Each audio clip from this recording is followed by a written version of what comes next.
ये मुद्दा वो है नहीं जो लग रहा है देखने में। ये मुद्दा वो है कि हिंदुस्तान को दारुल इस्लाम बनाने की फिलॉसफी उस समय निकली। मैं आपको बताता हूं कि जिन्ना और माउंटबेटन के बीच में क्या कम्युनिकेशन हुआ। जब आप ट्रांसफर ऑफ पावर का डॉक्यूमेंट पढ़ेंगे ना, तो उस ट्रांसफर ऑफ पावर के डॉक्यूमेंट में जिन्ना और माउंटबेटन का कम्युनिकेशन है। जिन्ना कह रहा है कि हिंदुस्तान मुसलमानों से तुमने अंग्रेजों ने लिया था और मुसलमानों को वापस क्यों नहीं करोगे, मुसलमानों से वापस लिया था, मुसलमानों को वापस क्यों नहीं करोगे। ये जिन्ना की पॉलिसी है। इसलिए हमको यहाँ का राष्ट्राध्यक्ष घोषित किया जाए। लेकिन उस समय ये संभव नहीं था क्योंकि आंदोलन में तो कांग्रेस पार्टिसिपेट कर रही थी, कांग्रेस उसमें मेल रोल पे थी और कांग्रेस लीडरशिप ही अंग्रेज से लड़ रही थी। पूरी उस समय की कांग्रेस लीडरशिप मतलब देश की लीडरशिप। कांग्रेस आज की कांग्रेस से उसको कंपेयर मत करिएगा। तो कांग्रेस मतलब आंदोलन में। तो अब जिन्ना को कैसे सत्ता ट्रांसफर हो जाएगी, वो कांग्रेस भारी है। तो जिन्ना ने एक प्रस्ताव दिया कि हमको एक छोटी सी जगह हिंदुस्तान के अंदर दे दो जहां से मैं दारुल इस्लाम बना लूंगा। उस पॉलिसी के तहत हिंदुस्तान में इसका बंटवारा हुआ, पाकिस्तान दिया। पाकिस्तान ने कॉन्सिस्टेंटली अपनी पॉलिसी जो शुरू की वो डे वन से यही थी कि हिंदुस्तान को कैसे दारुल इस्लाम बनाना। और इसी पॉलिसी के तहत नेहरू उनके चक्कर में आ गए और नेहरू और लियाकत अली समझौता हो गया। उस समझौते में हिंदुस्तान में मुसलमान रोक दिए गए और पाकिस्तान में हिंदू रोक दिए गए। उनको मालूम था हिंदुओं को तो हम वैसे ही निपटा लेंगे, लेकिन यहां जो मुसलमान हम रोक देंगे, ये मुसलमान किसी न किसी दिन हमारा सहयोग ही करेगा। ये उनको उस समय मालूम था। उस पॉलिसी के तहत 1947 में कश्मीर पर उन्होंने अनायासी हमला कर दिया। 1962 में चाइना से हमारा वॉर हुआ, हम थके बड़े बैठे हुए थे। 1965 में बिना किसी कारण के, नेहरू के मरने के बाद जब शास्त्री जी सत्ता में बैठे तो शास्त्री जी के खिलाफ अपने आप उन्होंने युद्ध कर दिया बिना किसी कारण के। क्योंकि उनको एक कॉन्सिस्टेंट पॉलिसी है कि हिंदुस्तान पर कब्जा कैसे करना है, इसको दारुल इस्लाम कैसे बनाना। अब इस दारुल इस्लाम बनाने की पॉलिसी में ही उन्होंने वो कारगिल का षड्यंत्र रचा। उसके बाद फिर उन्होंने इनडायरेक्ट टेररिज्म भेजा और टेररिज्म भारत में फैलाया। फिर वहां से उन्होंने बाया दुबई रूट, बाया और तमाम तरह के रूटों से हिंदुस्तान में मुस्लिम पॉपुलेशन कैसे बढ़ाई जाए इसकी व्यवस्था और हिंदुस्तान के मुसलमान को कैसे बरगलाया जाए और इस्लाम के नाम पर हिंदुस्तान में कैसे डिस्टर्बेंस किया जाए, इसके लिए उन्होंने भरसक वहां से प्रयास करना शुरू किया। हिंदुस्तान में पॉपुलेशन कैसे बढ़े, इसके लिए वहां से इस्लामिक स्कॉलर्स भेजे जिन्होंने भारत में आकर कहा ये तो अल्लाह की देन है और पॉपुलेशन तो अल्लाह देते हैं, ये वही दे रहे हैं, वही खिलाएंगे। ये सब दुनिया भर की बात थी। इस पॉलिसी को भारत में फल फूल में 70 वर्ष लगे और खूब फल फूल गया। समस्या यह आई कि 2014 में जो सरकार बैठी, उस सरकार ने इस पॉलिसी को कंट्रोल करने के लिए कुछ काम करना शुरू किया। लोग कहते हैं कि आपने ये 370 2019 के बाद क्यों हटाया, आपने ट्रिपल तलाक 2019 के बाद क्यों हटाया, आपने ये दुनिया भर की बातें। सोच कर देखिए कि सरकार उस समय कैसे बैकग्राउंड बना रही थी, कैसे वो ग्राउंड बना रही थी और उसने क्या क्या किया। आप सोचिए कि जो नोटबंदी हुई, उस नोटबंदी में सबसे ज्यादा आहत कौन हुआ?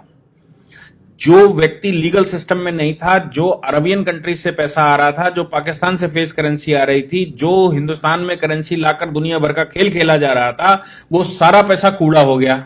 और कूड़े का मतलब ये हो गया कि वो लोग जो पाकिस्तान सपोर्टेड थे, बिना किसी रिटर्न भरे, बिना किसी लीगल सिस्टम में आए पैसा लगा रहे थे, उनका पैसा सब रद्दी हो गया।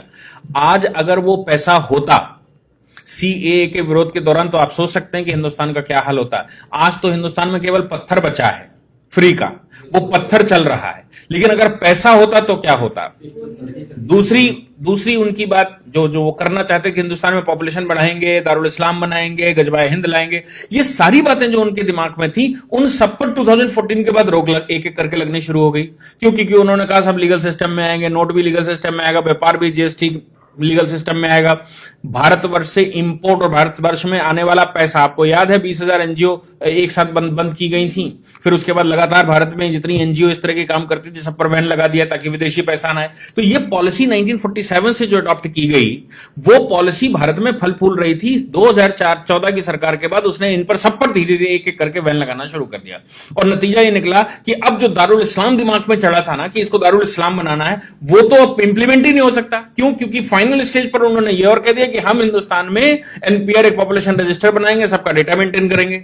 अब ये जो पाकिस्तान, बांग्लादेश और दुनिया भर से मुसलमान लाया गया था, किसी ने किसी साधन से यहां पर रखा गया था, उसने यहां शादी ब्याह कर लिए, 20-20 बच्चे पैदा कर लिए, अब वो सब क्वेश्चन मार्क लग गया। तो जो भी सरकार ने किया उसके लिए उसने बैकग्राउंड तैयार किया पहले 5 साल, और 5 साल के बैकग्राउंड के बाद 2019 में उसने काम करना शुरू किया। तो अब जो भी रिपरकेशन हो रहा है, जो भी हिंदुस्तान के अंदर विरोध हो रहा है, उसका मेन कारण है कि आज अगर सरकार पीछे न हटी तो हमारे जो दारुल इस्लाम दिमाग में बैठा हुआ है उसकी पॉलिसी एक एक करके सब फेल हो जाएगी। और अब दारुल इस्लाम बनाने की जो फिलॉसफी है वो इंप्लीमेंट नहीं हो सकती, किसी भी हालत में नहीं हो सकती, क्योंकि जैसे ही आप पॉपुलेशन रजिस्टर बनाएंगे, जैसे सीए के तहत लोगों को लीगल कर देंगे, जैसे ही आप अनऑथराइज कॉलोनी को ऑथराइज कर देंगे, हर कॉलोनी का एक सर्टिफिकेट बना देंगे, हर व्यक्ति का एक आईडी बना देंगे, तो फिर भविष्य में जो भारत को आप इस्लामिक कंट्री बनाना चाहते थे वो इस्लामिक कंट्री भारत अब कैसे बनेगा?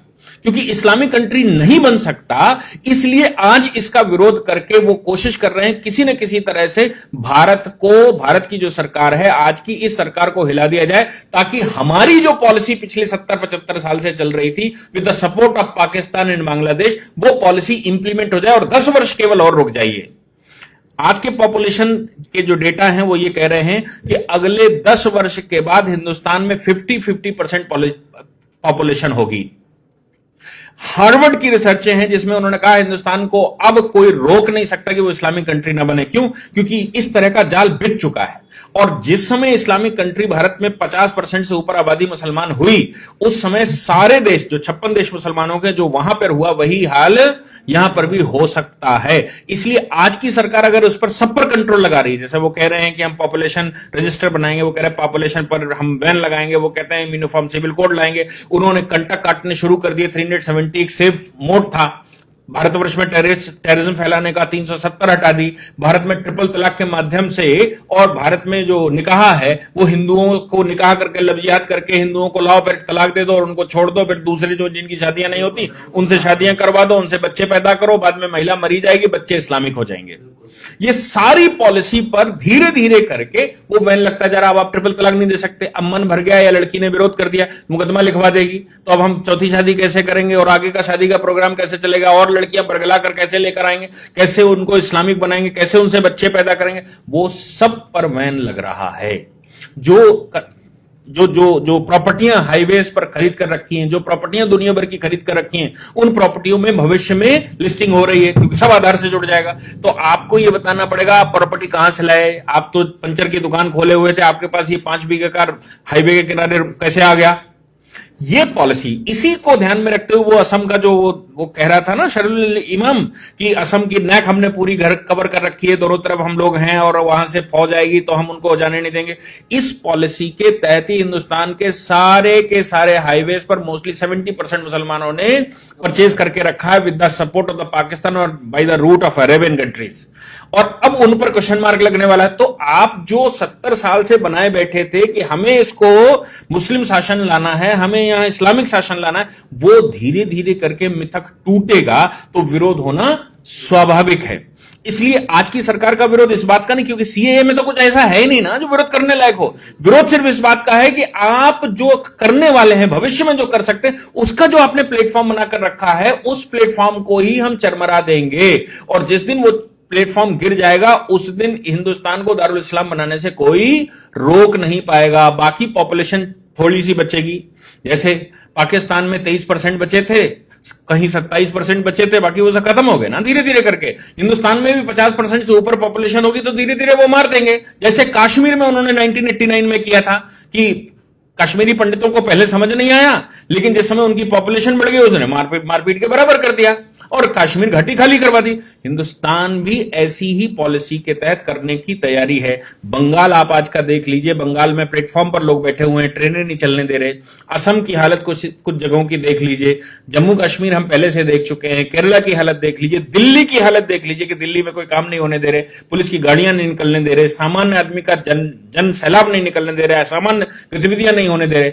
ये पॉलिसी के तहत हो रहा था। इसको बस इतना हो गया कि सरकार देर से आई, लेकिन सरकार ने पहले बेस बनाकर इस तिलिस्म को तोड़ना शुरू किया। अब तोड़ना शुरू किया तो आगे भविष्य का भारत कैसा होगा यह दिख रहा है। और अगर भविष्य का भारत आज न बना इस सरकार के द्वारा तो हिंदुस्तान समाप्त हो चुका है। जिन्ना की पॉलिसी जिसके तहत उसने पाकिस्तान लिया था और जो उसने कहा था कि एक छोटे से कुनबे को कोने को लेकर हम हिंदुस्तान को पाकिस्तान बना लेंगे, हिंदुस्तान पर शासन ले आएंगे, वो हो चरितार्थ होता दिखाई दे रहा है। अगर आज सरकार को सपोर्ट ना हुआ और आज सरकार ने काम किया, आज अगर रिटेलिएशन ना हुआ, चाहे उसके लिए सरकार को गोलियां चलानी पड़े, चाहे सरकार को कोई एक्टिविटी करनी पड़े, कोई स्टेज आनी पड़े, सीरिया में जैसे आज हो रहा है, करना पड़ा ना, बाद में बम फोड़ने पड़ते हैं ना, बाद में मिसाइलें चलानी पड़ती है ना, तो क्यों नहीं आज चलाते? आज चलाकर आप वो सिचुएशन रोक सकते हैं और आपके पास कोई और दूसरा रास्ता बचेगा नहीं, और अभी नहीं बचा है।